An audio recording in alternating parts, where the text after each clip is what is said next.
الهاوتزر 155 ملي 52 عيار K9A1 EGY من أحدث أنظمة المدفعية العالمية، يتميز بالقدرة العالية على المناورة وتحقيق معدلات عالية في إنتاج النيران. له القدرة على التعامل مع جميع الأهداف بدقة عالية، ويستخدم في إسكات بطاريات المدفعية ومراكز القيادة والسيطرة ووسائل الحرب الإلكترونية ومحطات الرادار المعادية لمعاونة أعمال قتال القوات في تنفيذ مهامها. مركبة الإمداد الآلي بالذخيرة K10 بطاقة تحميل 104 طلقة، تستخدم في تحميل جميع أنواع الذخائر التقليدية والذكية والموجهة، خاصة الهاوتزر 155 ملي 52 عيار. بسم الله الرحمن الرحيم. سنريهم آياتنا في الآفاق.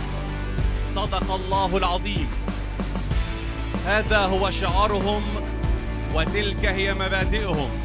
تكنح للسلام، وماضي مصر وحاضرها يؤكدان على أنها لم تكن يوما. 세계 최고의 자주포 한국의 K9 썬더가 또 한 번 새로운 역사를 썼습니다. 이집트에 수출된 K9이 해외 수출 사례로는 처음으로 국산 1000마력 디젤 엔진을 장착하고 현지의 까다로운 내구도 테스트까지 모두 통과한 것인데요. 사막에서 진행된 험지 평가를 무사고로 마친 결과 이집트는 올해 하반기부터 곧바로 현지 양산을 개시하기로 결정했습니다. 지난 12일 K9의 제조사인 하나에어로스페이스는 2023년 하반기부터 약 1년간 진행된 국산 엔진 내구도 테스트가 최근 성공적으로 완료됐다고 밝혔습니다. 국산 엔진을 탑재한 K9은 사막, 산악, 해안 등 다양한 운용 환경에서 무려 1만 킬로미터를 주행하며 최대 성능과 최대 출력 요건을 모두 충족했는데요. 하나에어로스페이스 소속 조종수들은 매일 4명이 번갈아 하루 400km 이상을 달리는 고강도 시험을 수행하였죠. 국산 엔진의 탁월한 성능이 입증됨에 따라 향후 방산 분야의 효자 품목인 K9이 얻게 될 막대한 이점 역시 주목받고 있습니다.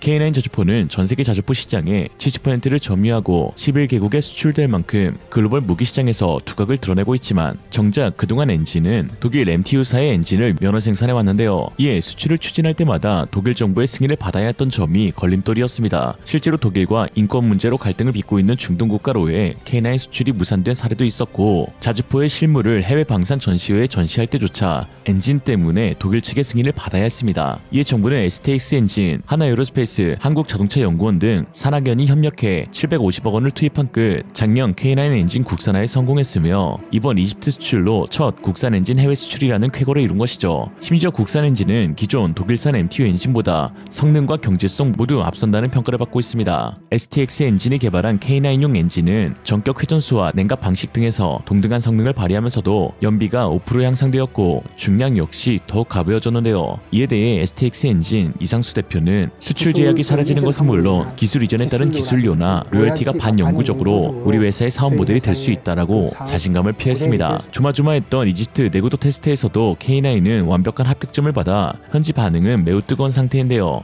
이집트 네티즌들은 남한 형제들에게 감사드린다. 양국 간 협력에 감사하며 역사적 관계가 더욱 발전하길 기대한다. 이집트와 남한 간의 훌륭한 군사 협력이 이어지길 희망한다. 이집트 하트 코리아 감사합니다. 우리는 흥분됩니다. 등의 반응을 보였죠. 한국에서 운용이 가능하면 전 세계 어디에서도 작동이 가능하다라는 말이 있듯이 K9은 무더운 여름, 눈 덮인 겨울, 갯벌, 산악 등 온갖 낙조건을 갖춘 한반도 지형에 최적화되어 개발되었기에 전 세계 어디에서도 강력한 경쟁력을 발휘할 수 있습니다. 실제로 노르웨이 수주전 당시 K9은 노르웨이의 호칸과 산악 지형에서 압도적인 기동력과 빠른 연사 능력을 선보여 프랑스 세자르를 제쳤고, 인도 수준에서도 모래 폭풍과 고각 등판 능력 시험에서 러시아의 무스타 S를 누르고 그 성능을 입증한 바 있죠. 작년에는 카타르의 악명 높은 사막 훈련장 알칼라엘에서 K2 전차와 함께 현지 연합 훈련을 진행했고, 올해는 UAE 훈련장에서도 UAE군과 사상 처음으로 현지 훈련을 펼치며 중동 사막 환경에서도 사격, 기동, 정비 등 전 분야에서 우수한 성능을 과시했습니다. K9과 유사한 궤도형 자주포 중 40톤대의 중량에 1000마력 엔진을 적용하거나 톤당 20홀스파워 이상의 출력비를 달성한 사례는 폴란드가 K9 차체를 활용한 크랩 자주포를 제외하면 전무합니다. 사실상 K9이 자주포계의 유일신이라고 불려도 과언이 아니죠.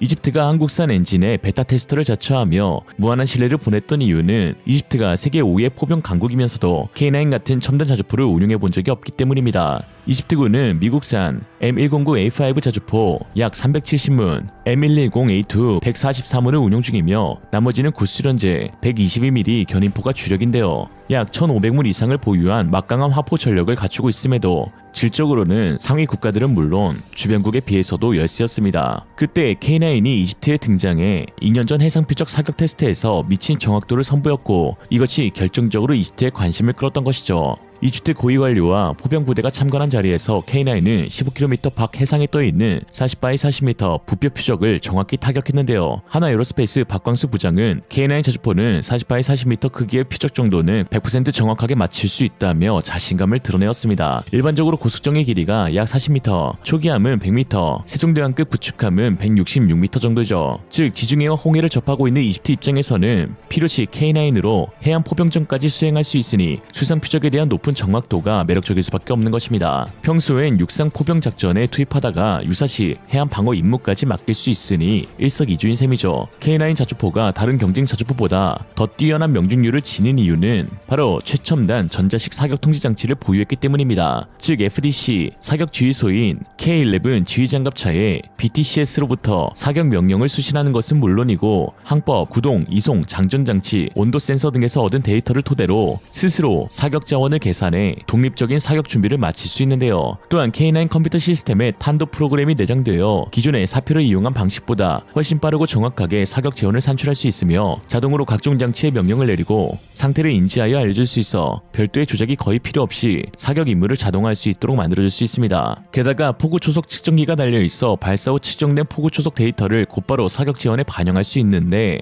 이 기능이 없으면 M109A5나 중국산 자주포처럼 매번 재계산 과정을 거쳐야 하므로 그만큼 응사 속도와 정확도의 차이가 크게 납니다. K9은 사격 명령 접수 후 30초 만에 초탄을 발사할 수 있고 15초 내 3발의 TOT 사격도 가능합니다. K9의 정밀한 사격 능력은 해안포로 활용하려는 이집트의 구상과 직결되어 있는데 그 증거로 K9을 지휘 통제하는 K11 사격 지휘 장갑차 역시 대량으로 이집트에 수출되었습니다. 이는 역사상 처음 있는 사례였죠. K11은 표적의 피하 식별, 실시간 위치, 방향, 속도 등 사격 관련된 모든 정보를 전달하고 K9의 추적의 발사 조건을 하다라는 두뇌 역할을 수행하며 한 대가 최대 6문의 K9을 사격 지휘할 수 있는데요. 이집트는 무려 51대의 K11을 도입했습니다. 그러나 K9을 해안포로 운용할 수 있는 가장 중요한 원인은 따로 있었습니다. 바로 독보적인 AD-82 능력을 갖추고 있는 K9이기 때문이죠. AD-82 전략은 적이 특정 지역에 접근하지 못하도록 차단, 봉쇄하는 개념인데 이집트 해양에서 K9 자주포가 발사할 수 있는 각종의 한국산 특수 목적 포탄들이 매우 중요한 역할을 수행할 수 있기 때문입니다. 최근 한국 국방부는 155mm 사거리 연장탄 체계 개발에 성공했습니다. 항력 감수탄과 로켓 보조 추진탄의 추진제를 복합 적용해 K9 자주포의 최대 사거리를 기존보다 30% 이상 늘릴 수 있는 것인데요. 항력 감수탄은 탄 발사 후 연소되는 항력 감수제를 통해 항력을 크게 줄여 사거리를 늘리는 방식이고 로켓 보조 추진탄은 비행 중 로켓 추진제로 추가 가속해 사거리를 연장시킵니다. 이로써 K9의 유효 사거리가 최대 60km에 육박하게 됐죠. 이집트가 보유한 레이더와 K11에서 적의 위치를 먼저 파악해 장거리 포탄을 지닌 K9으로 강철비를 쏟을 수 있는 것입니다.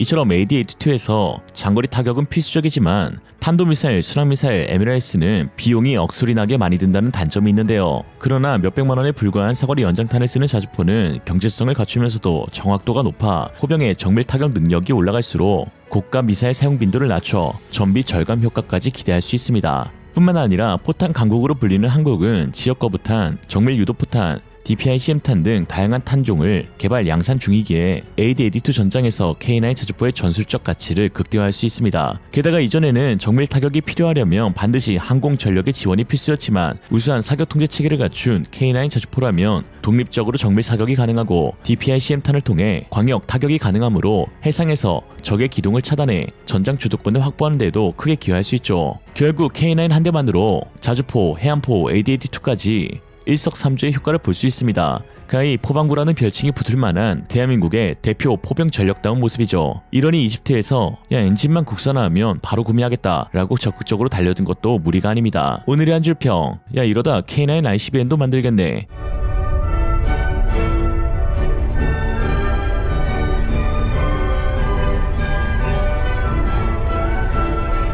오늘로써 증명되었다. 세계 최고는 K9 자주포이다. 현재 K9 자주포의 해외 평가가 화제가 되고 있습니다. 지난 21일 한국 육군은 카타르 지상군과 연합훈련에 매진하며 K9 자주포 및 K2 전차 등 K 무기체계 우수성을 과시했는데요. 카타르 연합훈련 태스크포스는 10일 기동차단을 못 치루한 100여 명의 장병과 K2 전차 및 K9 자주포 등 한국이 자랑하는 세계 최고의 기갑 장비들로 구성되었습니다. 훈련이 진행된 알칼라엘은 동서 10km, 남북 33.5km의 대형 훈련장으로 사막에 자리 잡고 있어 그동안 한국군이 시도해보지 못했던 장거리 사격, 최대 기동간 사격 등을 진행할 수 있는 기계와 기갑 부대를 위한 최적의 훈련장이었습니다. 특히 이번 훈련에서는 카타르가 보유하고 있는 자주포 전체들과 함께 훈련이 진행되어 의도치 않은 비교심사 평가도 진행되었는데요. 카타르군이 보유 중인 자주포는 K9의 영원한 라이벌 펜저어비치 2000이었고 전차 역시 K2 흑표의 숙명의 경쟁자인 독일 레오파르트 27이었습니다. 이 두 독일산 기갑 장비는 국제 방산 시장에서 한국산 제품과 치열하게 경쟁하고 있는 세계 최정상급 무기체계이죠. 훈련을 주관했던 김한글 소령은 익숙치 않은 사막의 전장 상황이었지만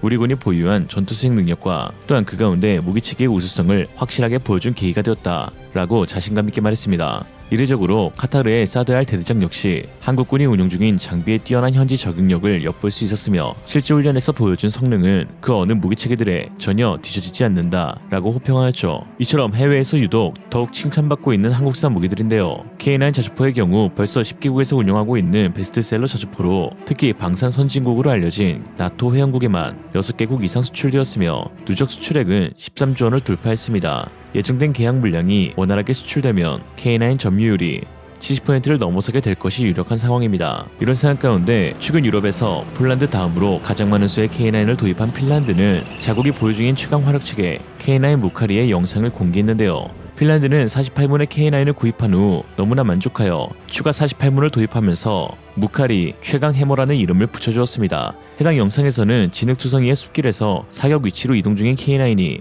단 10분 이내에 도착, 사격, 복귀할 수 있다고 전하였죠. 핀란드는 다양한 지형과 기후를 가진 나라로 특히 숲, 진흙이 많은 늪지 그리고 광활한 설원을 보유하고 있어 자주포 도입 사업 당시 가장 우선시했던 조건이 바로 기동성이었습니다. 그리고 K9 자주포는 우수한 서스펜션과 동적 궤도장력 조절기를 통해 압도적인 기동성을 발휘하면서 최우선 협상 대상자로 꼽히게 되었죠. 최근 방한한 안티 헤케넨 핀란드 국방부 장관은 주한 핀란드 대사관 주최로 진행된 간담회에서 K9을 콕 집어 언급하면서 핀란드군의 가장 강력한 화력체계로 잘 운영되고 있으며 실제 포병들은 기능에 큰 만족감을 드러내고 있다면서 국가상 기밀이라 자세하게 말할 순 없지만 최근 치러진 나토 연합 훈련에서 핀란드 포병이 가장 우수한 성적을 낼 수 있었던 것도 K9 덕분이라고 하였죠. 이런 상황 가운데 한국형 K9A2가 미국 육군 미래자주포로 가장 유력한 후보에 올랐다는 기분 좋은 소식이 전해졌습니다. 해외 군사 매체 아미 레커그레이션은 지난 15일 다음과 같이 보도했는데요. 하나는 2024년 8월 K9 썬더가 레이시온의 M982A1 엑스칼리버 정밀 유도 연장 사거리 155mm 호병 발사체와의 상호 운용성을 성공적으로 입증했다. 무려 1m 미만의 원형 오차 확률을 달성하여 50km 떨어진 표적을 효과적으로 타격했다. 이 K9은 엑스칼리버 유도무기가 작동하는 전세계 몇 안 되는 포병 시스템 중 하나로 자리매김했다. 미국군은 현재 K9 자주포 시스템 도입을 검토하고 있으며 K9A2는 가장 앞선 후보로 고려되고 있다. 미국 에르카 사업이 자초되면서 미국군은 보다 검증된 자원에 대해 관심을 갖고 있고 K9은 전 세계에서 가장 입증된 자주포 솔루션이다. 세계에서 가장 많이 사용되고 있다는 것이다. 미국의 우방국인 폴란드, 노르웨이, 핀란드, 에스토니아, 호주, 루마니아를 포함한 10개국에서 약 2,000대의 K9 차량이 생산 또는 운용 중이다. K9A2 역시 영국 전시회를 통해 신뢰성을 입증했다. 분당 최대 10발, 새로운 강성과 크롬 도금이 적용된 강화된 155mm 52 구경 주포는 포신 수명을 1000발에서 1500발로 늘렸다. 포탑 자동화를 통해 승무원 요구사항을 3명으로 줄였으며 비상시에는 승무원 2명만으로 작동할 수 있다고 했습니다. 매체에서 언급한 대로 미 육군이 가장 중점적으로 보는 것은 성능의 신뢰성인데요. 기술적 문제로 인해 이미 수차례 물거품이 되었던 미 차세대 자주포 사업이었기에 무엇보다도 성능의 신뢰성을 먼저 본다는 것이죠. K9 자주포의 가장 큰 라이벌은 독일의 RCH-155 차륜형 자주포입니다. 독일 크라우스 마페이 베그만에서 개발한 자주포로 복서 장갑차에 AGM 모듈 포탑을 통합시킨 것인데요. 위경쟁에서 승리한 자주포가 앞으로 10년간 세계 방산 시장을 주도할 차세대 자주포로 꼽히게 됩니다. 이런 상황 가운데 최근 RCH-155의 충격적인 보도가 나왔습니다. 한국 K9A2를 꺾고 RCH-155를 도입하기로 했던 영국이 최근 10월 16일 차대로 사용되는 복서 차량에 대한 기술적 우려를 나타낸 것인데요. UK 디펜스 저널에 따르면 최근 영국의회 질의에서 헌팅던의 보수당 의원인 벤 오비즈 제티는 국방부 차관 루크 폴라드에게 복서 차대의 성능 미달에 대한 비판을 던졌습니다. 포탑을 제외한 상태에서의 복서 차대는 전투력 및 무장력에서 매우 뒤처지며 RCH-155가 아직 실전에 충분히 배치되지 않은 상황에서 영국군의 복서와 워리어와 같은 주요 전투 차량들이 장기적인 군사 전략 검토를 받고 있다는 점을 고려할 때 RCH-155의 도입 결정이 내려진 것은 다소 급했다는 비판이었습니다. 이러한 제티 위원의 주장을 뒷받침해주는 기사들도 최근 보도되었는데요. 러시아발 기사였지만 그래도 신빙성이 있다는 분석입니다. 러시아 타스에 따르면 RCH-155가 자랑하는 이동 중 발사 능력은 이후 조준을 복구하는데 큰 문제가 발생할 것으로 보이며 이동 시 차량이 흔들리기 때문에 고장약을 넣은 장거리 발사 시 정확도가 매우 떨어질 가능성이 있다고 했습니다. 알렉세이 사칸체프 예비역 장교의 의견에 따르면 정확성을 동반하지 않은 이동식 발사는 사실 크게 어렵지 않은 기술로 세계 최초는 핀란드 파트리아의 자주박격포 NEMO이며 러시아의 말과 자주포 시스템도 앵커 없이 이동식 사격에 성공한 바 있다라고 했죠. 즉 결국은 고장약을 넣은 장거리 사격을 이동하면서 정확하게 타격할 수 있는 것은 독일이 아직 입증하지 못하고 있다는 지적이며 이는 RCH-155 홍보 영상을 통해서도 알 수 있는데 목표물에 대한 타격 정보가 없었습니다. 또한 여기에 복서 차대가 지니고 있는 불안감도 여전히 존재하는 상황인데요. 호주의 경우 복서 차대에 랜스 포탑을 올려 사용하고 있는데 포탑의 하중을 견디지 못해 스파이크 대전차 미사일과 아이언 피스트 APS를 통합하려는 시도가 무산되었다고 전했습니다. 문제는 랜스 포탑의 경우 3.5톤에서 4톤으로 알려져 있는데 자주포 포탑인 AGM의 경우 약 12톤에 달하는 무게로 복서와 같은 차륜형 장갑차 위에 올리게 되면 방호력과 기동성, 무장량 등의 엄청난 손해를 볼 수밖에 없다는 것입니다. 그러니 굳이? 라는 생각이 드는 것이죠. 이에 최근 공개한 한국의 차륜형 자주포 역시 장갑차 플랫폼이 아닌 트럭 플랫폼으로 개발되고 있는 이유이기도 합니다. 한국은 지난 KDX 2024를 통해 차륜형 자주포를 공개했는데 RCH-155와 같이 장갑차 버전이 아닌 아처나 아트모스와 같은 트럭형 플랫폼이었습니다. 한국이 복서와 같은 플랫폼이 없어서 그런 것 아니냐라고 하실 수 있지만 하나는 이미 타이곤 플랫폼을 갖추고 있고 이는 전세계 10개국 비교평가에서 가장 높은 점수를 받기도 한 모델이죠. 그러므로 자주포 시장 70% 점유율을 기록하고 있는 K9이기에 무엇보다 검증과 신뢰성이 입증된 후속 제품을 개발해야 추가 수주로 이어질 수 있다는 판단이 깔려있는 것으로 보입니다. RCH-155가 아직 진짜인지 아니면 허풍인지 확실하지 않은 상황에서 굳이 무리하게 뒤따라갈 필요가 없다는 것이죠. 그리고 못생겼잖아. 지난 수십 년간의 전쟁사를 통해 드러난 한 가지 확실한 사실은 사막, 진흥, 숲길, 설원 등의 험지에서는 차륜형이 분명한 한계를 지니고 있다는 것입니다. 궤도형보다 접지 면적이 부족하여 진흙이나 눈과 같은 미끄러운 표면에서 쉽게 가라앉거나 바퀴가 헛도는 경우가 발생합니다. 또한 차륜형은 궤도형보다 지면에 가하는 압력이 더 높은 데다가 무게 역시 좁은 면적에 집중되므로 눈이나 진흙과 같은 부드러운 지형에 취약인 것이죠. 이러한 차륜형의 한계는 러시아의 라스푸티차나 북유럽의 설원을 통해서도 드러난 바 있습니다. 반면 모건보겐센 북유럽 하나지사가 공개한 설원 위 K9과 K10은 어떤 방해도 받지 않는 듯 시원하고 호쾌하게 달려나가 그 모습이 화제가 되기도 했죠. 이런 상황 가운데 최근 한국 KDX 전시회에서 드디어 K9A3의 상세 내용이 최초로 공개됐습니다. 하나의 완성된 개념안을 가지고 전체 성능을 공개하는 것은 이번이 처음이었는데요. 그동안 알려진 완전 무인화 포탑, 58 구경장, 고무궤도, RCWS, AI 상황인식, 드론 제밍, KAPS 등은 물론 이번에 처음으로 세계 최초의 유무인 복합 자주포를 선보였습니다. 한 명의 승무원이 자주포 한 대를 통제하거나 상황에 따라 몇 명이 자주포 한 개 대대 전체를 통제할 수 있는 자동 운영 기능을 갖추게 될 것으로 보입니다. K9 자주포가 현대전장의 변화에 발맞춰 계속 업그레이드되면서 진화하고 있습니다. K9, K9A1, K9A2, K9A3 등 안정적인 수급과 규모의 경제를 통해 지속적인 성능 개량이 이루어지고 있죠.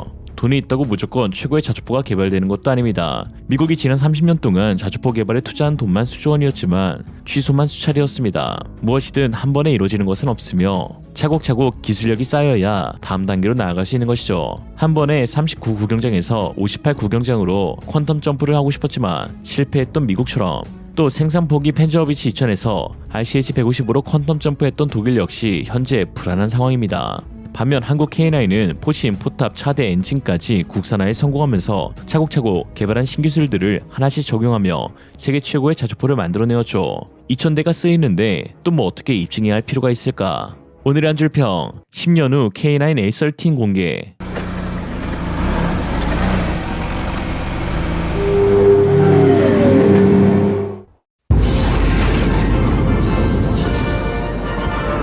독일 엔진 제국을 무너뜨린 한국이 결국 세계 최강 독일의 아성을 무너뜨렸습니다. 한국이 100% 순수 자체 기술로 자주포 전차 디젤 엔진을 개발하면서 세계 시장 점유율 80% 이상을 차지하고 있는 독일산 엔진의 영향력에 균열을 내고 있는데요. 그동안 우리 K9 자주포는 독일 자주포를 넘는 세계 최고라는 타이틀을 지녔음에도 정작 심장인 엔진을 독일 MTU사가 제작한 MT881 디젤 엔진을 장착하고 있어 수출을 위해 독일 정부의 까다로운 승인 허가를 받아야 한다는 오개티가 있었습니다. 수출뿐만 아니라 일부 국제 방산 전시회에서도 K9을 실물로 전시하지 못하는 등 많은 제약이 뒤따랐죠. 그러나 작년 한국의 엔진 1타 기업 STX 엔진이 독일 엔진보다 우수한 SMV1000 디젤 엔진을 개발하면서 더 이상 독일의 눈치를 보지 않게 되었는데요. 이에 최근 사우디에서 열린 WDC 전시회나 17일 UAE에서 열리는 IDEX에서 K9 자주포 실물을 전시하고 전 세계를 대상으로 활발한 수출 프로모션을 진행할 수 있었습니다. 민관이 힘을 합쳐 자체적인 엔진 개발을 시작한 건 2020년, 이로부터 4년 뒤인 지난해 500여 개가 넘는 핵심 부품 생산에 성공하면서 엔진 국산화가 이루어졌는데요.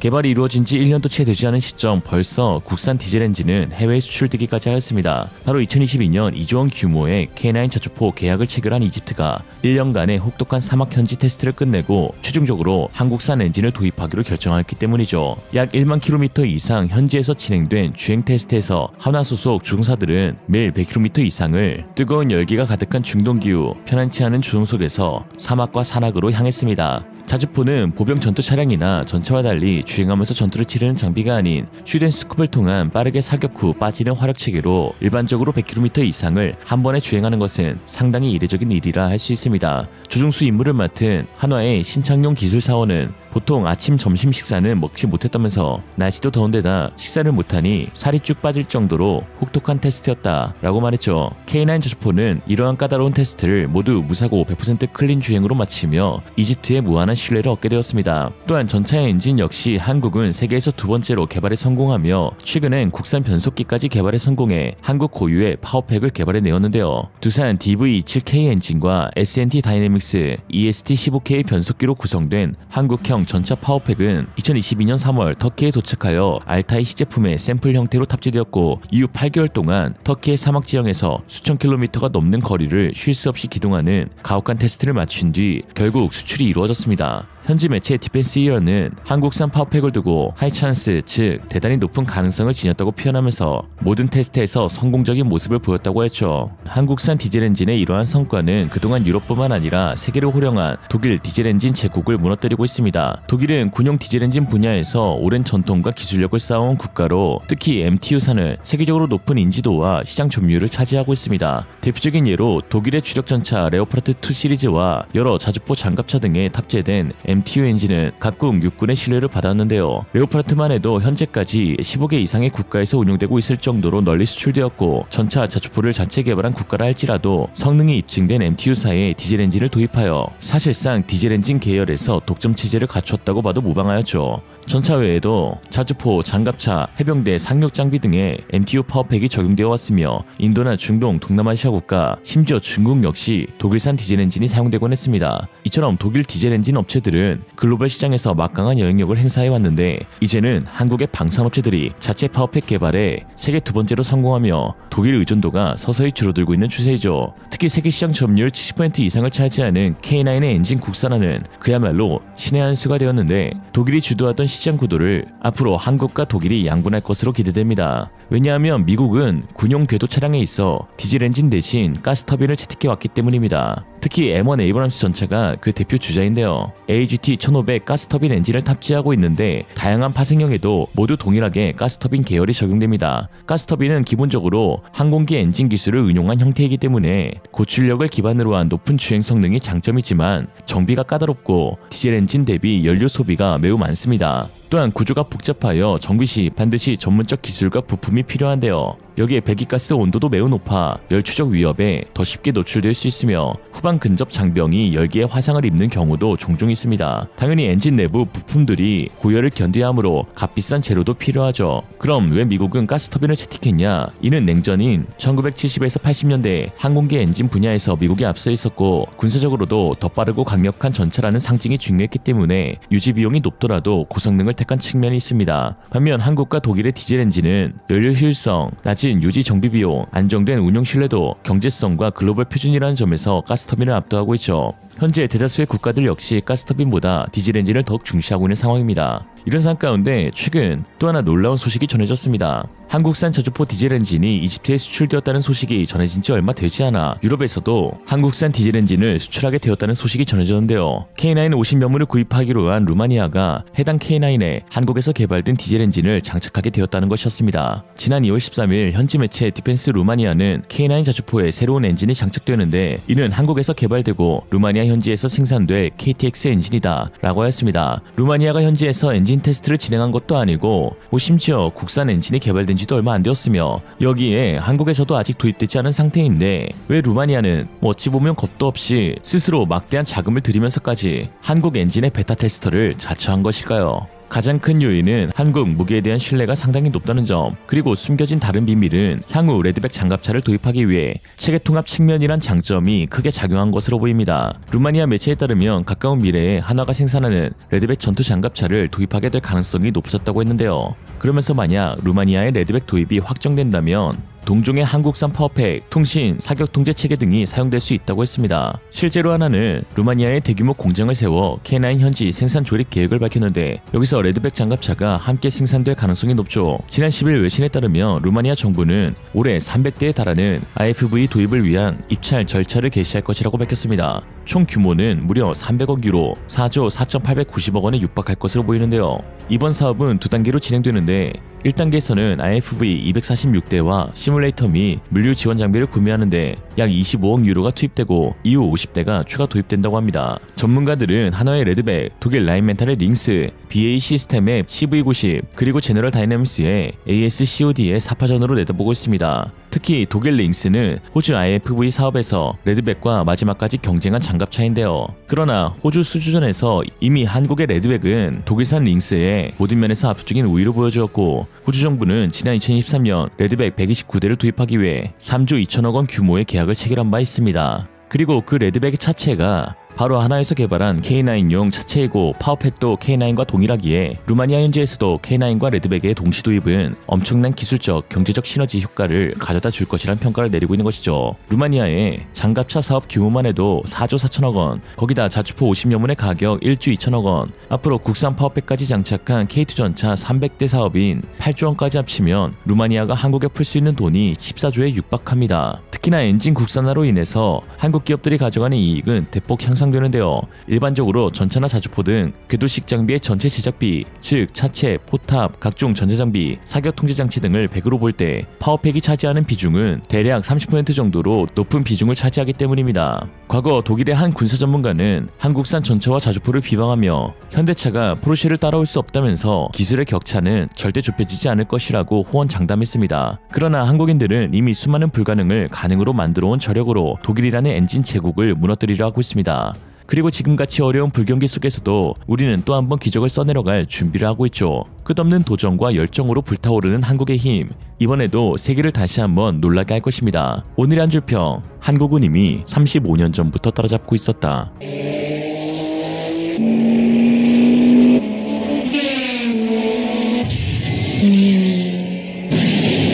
아우토반, 속도는 무제한, 성능은 최대한.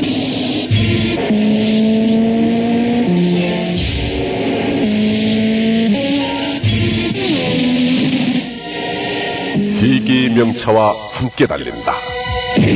고성능 엘란트라. 한국은 누구도 해내지 못할 일을 해낸다. 아시아 국가 최초 호주군 대규모 무기 납품, 즉 레드백 보병전투 장갑차 수출을 성사시킨 한국 하나 에어로스페이스가 최근 호주 현지 공장 건설마저 2개월 앞당겨 완공하면서 본격적인 해외 수출 발판을 다져가고 있습니다. 이런 상황 가운데 최근 레드백의 국산화 소식까지 전해지면서 또 하나의 대형 계약이 체결될 것으로 기대되는데요. 한번 빠르게 살펴보겠습니다. 지난해 하나 에어로스페이스의 레드백 AS21은 호주 장갑차 도입 사업에서 강력한 경쟁자인 회사인 독일 라인멘탈의 링스를 제치고 129대에 대한 약 6조 원가량의 공급 및 유지 보수, 후속 지원 사업 수주를 따냈는데요. 무려 독일과 5년간의 치열한 경쟁 끝에 얻어낸 성과였습니다. 명실상부 세계 최고의 장갑차로 인정받게 된 레드백은 이제 유럽을 향해 눈을 돌리고 있는데요. 특히 K9 저축포를 도입했던 폴란드는 레드백에 대한 현지 성능 테스트를 요구하였고 당시 평가에서 이제껏 본 적 없는 엄청난 장갑차라는 평가를 받으며 유럽 국가들의 관심을 끌게 된 계기가 되었습니다. AS21 시험팀장이었던 크시 슈토프 하넥 중령은 우리 기계화 부대 입장에서 보면 레드백은 21세기로의 진입이다. BWP1과 비교하면 50년은 도약한 셈이다. 다양한 국가에서 사용되는 전투 차량에 대한 현대 전쟁의 기본 요구 사항을 충족하는 차량임이 분명하다라고 했습니다. 폴란드 매체 디펜스 입사 역시 당시 실제 운용 상황을 설명하면서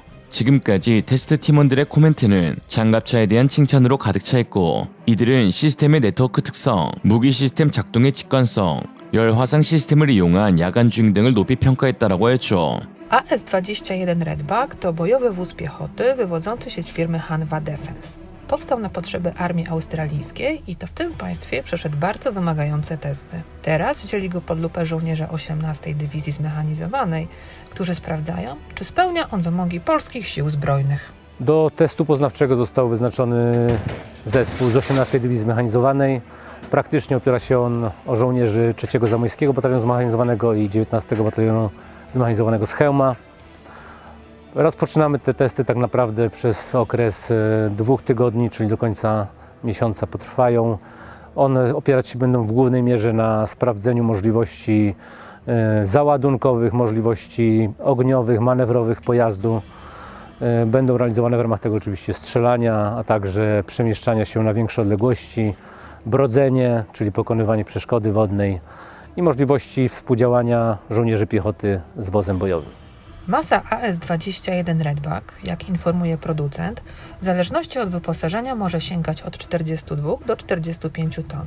AS-21 Redback jest to pojazd udostępniony przez stronę koreańską. 한편 최근 하나가 건설 중인 호주의 HAS 공장이 조기에 완공될 계획을 밝히면서 대유럽 장갑차 수출 계획이 탄력을 받게 될 것으로 보입니다. 현재 유럽이 가장 중시하고 있는 무기 수출 조건이 바로 현지 생산 공장을 건설하는 것이기 때문이죠. 한화가 호주 빅토리아주 질롱시에 건설한 HAS는 최근 대규모 경력직 채용에 나서는데요. 현재 모든 기반 및 생산 시설이 구축되었고 오는 8월에 완공식이 열릴 예정입니다. 이곳에서 바로 호주가 구입한 한화 K9 저주포, K10 탄약 운반 장갑차, AS21 레드백 장갑차가 생산될 예정이죠. 방산업계 관계자는 당초 10월쯤 완공 예정이었으나 레드백 추가 수주로 2달 정도 공사가 빠르게 진행되고 있다라고 말해 국가번호 8위의 대한민국의 위험을 다시 한번 드러내었습니다. 사실 이렇게 말씀드리면 현지에 해외 공장을 건설하는 것이 뭐가 좋은 소식이냐, 우리나라에 건설해야 좋지라고 말씀하실 수 있는데요. 맞는 말씀입니다. 그러나 이로 인해 얻게 되는 부가적인 이익도 상당합니다. 현재 대거 무기 도입을 추진하고 있는 유럽의 경우 현지 생산 공장 건설 조건이 수용되지 않으면 애초에 사업을 추진하지 않는 추세입니다. 대부분의 국가가 수조 원의 무기를 구매하면서 필수적으로 현지의 공장을 건설하길 원하는데 한국이 보여주고 있는 타의 추종 빠르고 확실하고 믿을 수 있는 현지 공장 건설은 한국 무기를 염두에 두고 있는 국가들에게 매우 긍정적인 인식을 심어줄 수 있는 것이죠. 일례로 이탈리아의 경우 2년 전 계약을 체결한 독일 레오파르트 2AA 도입 사업을 급 전면 취소하겠다는 폭탄 발표를 했는데 가장 큰 사유로 독일이 현지 생산 공장 건설 및 현지 업체 참여에 대한 불가 입장을 취했기 때문입니다. 독일 KNDS 측은 현지 공장 건설 준공에 막대한 시간이 소요되어 납기에 대한 우려가 있을 수 있다고 밝히며 난색을 표했는데요. 현지에 공장을 건설하고 현지인을 고용한다는 것은 사실 그리 쉬운 일이 아닙니다. 애초에 공장 건설 경험이 없으면 완공까지 막대한 비용과 시간이 소요되며 상대적으로 높은 인건비가 발생하고 특히 현지 인력에게 기술을 이전하고 교육하는 과정은 상당히 까다롭기 때문입니다. 과거 한진중공업이 2006년 인수한 필리핀 수빅 조선소는 전성기 당시 약 2만 명의 노동자가 일하며 세계에서 4번째로 큰 조선소로 꼽혔지만 현지 인력들의 근무 태만, 기술 습득 저하 등의 문제로 인해 사업성이 확보되지 못하면서 결국 문을 닫기도 한 사례가 있죠. 이러한 문제로 인해 독일 측이 난색을 표하자 이탈리아는 뒤도 안 돌아보고 80억 유로, 11조 원 어치의 전차 장갑차 사업을 취소시켜버렸습니다. 이제 유럽의 장갑차 도입 사업의 가장 큰 후보군은 레드백으로 꼽히고 있죠. 특히 루마니아가 레드백에 대한 지대한 관심을 내비치고 있는데 루마니아 정부는 올해 장갑차와 자주포 구매 관련 예산을 최우선으로 배정시켰고 이미 자주포는 한화의 K9 자주포가 최종 선정되어 계약이 체결되었습니다. 또한 최근 열린 흑해 지역 최대 방산 전시회 BSDA 2024에서는 레드백의 실물이 부스에 설치되어 루마니아군 고위 관계자들에 의해 엄청난 관심을 끌었는데요. 루마니아 군 관계자들은 레드백 실내에 실제 탑승하면서 만족감을 표시했습니다. 특히 디펜스 루마니아는 루마니아가 현지에서 생산할 K9 차체를 그대로 AS-21 레드백에서 사용하기 때문에 상당한 비용 절감과 제조 효율성을 얻을 수 있다면서 현재 루마니아 장갑차 도입 사업에서 가장 유력한 후보는 단연 레드백이다 라고 했습니다. 또한 최근 해외 군사 매체 밀리타니에 따르면 이탈리아는 679대의 보병 전투 차량을 구매할 계획이며 다르도 IFV와 이탈리아산 VCC 그리고 M123 장갑차를 교체하는 데 중점을 둘 예정이라고 했습니다. 당초 가장 유력한 후보로 꼽힌 건 독일 프랑스 합작회사에서 제안한 링스 장갑차였는데 레오프레트 사업이 물거품되면서 함께 나락으로 빠졌고 독일과 달리 현지 생산에 대한 호의적인 한국은 이탈리아 수주전에 가장 큰 경쟁자로 변모했으며 이탈리아 레오나르도 역시 세계의 다른 파트너와 협력할 것이라고 밝힌 바 있습니다. 또한 노르웨이 역시 자국의 CV90 IFV를 우크라이나로 이전하는 계획을 세우면서 새로운 보병 전투 차량을 구매할 계획인데요. 이에 한화는 발빠르게 노르웨이 최대 방산업체 콩스버그사와 업무 협약을 체결하면서 보병 전투 차량에 탑재될 원격 사격 통제체계 RCWS 분야 협력을 다쳤습니다. 즉 단순 조립업체로 평가 절하받기도 했었던 한화는 수십 년간 타사와의 협력과 기술 공유를 통해 습득한 경험으로 오늘날 방산 수출에서 가장 핵심인 현지와의 엄청난 노하우를 가질 수 있게 되었다는 것이죠. 그러나 레드백이 본격적으로 유럽에 수출되기 위해서는 분명 넘어야 할 산도 존재합니다. 레드백은 이름에서 알 수 있듯 호주 수주 하나만을 보고 개발된 장갑차인데요. 정보 요청서를 제안할 당시 호주가 요구한 기술적 조건이 매우 까다로웠는데 기존 K21 보병전투차의 40mm 포탑 체계는 2000년대 초반에 설계된 낡은 모델이었고 한화 에어로스페이스가 독자적으로 새로운 포탑을 개발하기에는 비용적인 리스크가 너무 컸습니다. 이에 부득이 해외 업체와 협력할 수밖에 없었는데요. 호주 EOS 디펜스 시스템사와 이스라엘 LB 시스템사가 협력해 개발한 T2000 포탑을 탑재하였고 호주가 요구했던 레벨 4급 지뢰 방어와 능력을 갖추기 위해서 MRAP 기술력으로 유명한 이스라엘 플라산과 공동으로 레드백 방어 구조물을 설계했습니다. 문제는 이렇게 해외 기술에 의존한 결과 레드백의 구성체계 중 단지 20% 정도만 한화 에어로스페이스의 기술이 적용되었을 뿐이라는 건데요. 이렇게 되면 현실적으로 한화 측이 가져갈 수 있는 이유는 다소 떨어질 수밖에 없습니다. 그러나 이런 상황 가운데 최근 놀라운 소식이 전해졌습니다. 레드백의 국산화 계획이 발표되면서 레드백 EX라는 이름으로 본격적인 수출 경쟁에 나선다는 것이었는데요. 한화 에어로스페이스는 해외 기술 의존을 줄이고자 국기연이 주관하는 무기체계 개조 개발 지원 사업에 사업 지원 요청서를 제출했다고 밝혔는데 레드백 국산화 사업으로 레드백 EX로 불리고 있습니다. 가장 먼저 포탑의 경우 S&T가 개발한 40mm CTA 기관포를 주력으로 사용하지만 고객의 요구에 따라 MK44 30mm 기관포를 탑재할 수 있는 새로운 무인형 포탑을 한화 에어로스페이스의 주도하에 개발할 계획입니다. 이스라엘산에서 한국산으로 바뀌는 것이죠. 포탑에 장착되는 능동방어 시스템 역시 현재 한화 시스템이 개발한 APS로 교체될 예정입니다. 차체의 경우 K9 자주포를 위해 STX 엔진이 1000마력급 SMV 1000 엔진을 개발했으므로 이를 활용하여 레벨 6급 차체와 레벨 4급 접한 방어력을 갖춘 차대를 확보할 계획입니다. 또한 웰크론사의 섬유 복합재 방탄 기술이 적용되고 삼양 컴텍의 세라믹 복합 장갑 기술이 적용되어 차체 장갑 역시 모두 국산으로 대체될 예정이죠. 이처럼 레드백 EX의 개발로 주요 부품들이 국산화되게 된다면 해외 수출 시 많은 이윤 창출은 물론 보다 자유롭고 융통성 있는 계약이 가능해집니다. 특히 레드백 EX를 개발할 시에 얻어지는 차기 무기들의 시너지 효과도 상당한데요. 한화 시스템의 무인 포탑은 사우디에 제한될 타이곤 EX 그리고 라트비아에 제한될 K21에 적용될 수 있고 신형 45톤급 차체 플랫폼은 앞으로 한국군이 사용할 차세대 장갑차에 적용될 수 있습니다. 판매하여 돈을 벌고 개발하여 적용해서 결국 강해진다. 한국방산의 선순환입니다. 깜짝 놀랄 국산화를 발표하며 세계 1티어 장갑차로 거듭나고 있는 레드백. 앞으로 루마니아, 이탈리아, 노르웨이도 쭉 판매될 수 있기를 응원합니다. 오늘의 한 줄 평. 한국 무기는 쭉 팔리고 중국 무기는 쪽 팔린다. 이상으로 리얼리즘이었습니다. 여러분의 생각은 어떠신가요? 현명하고 지혜로운 여러분의 의견을 지금 댓글에 남겨주세요. 감사합니다.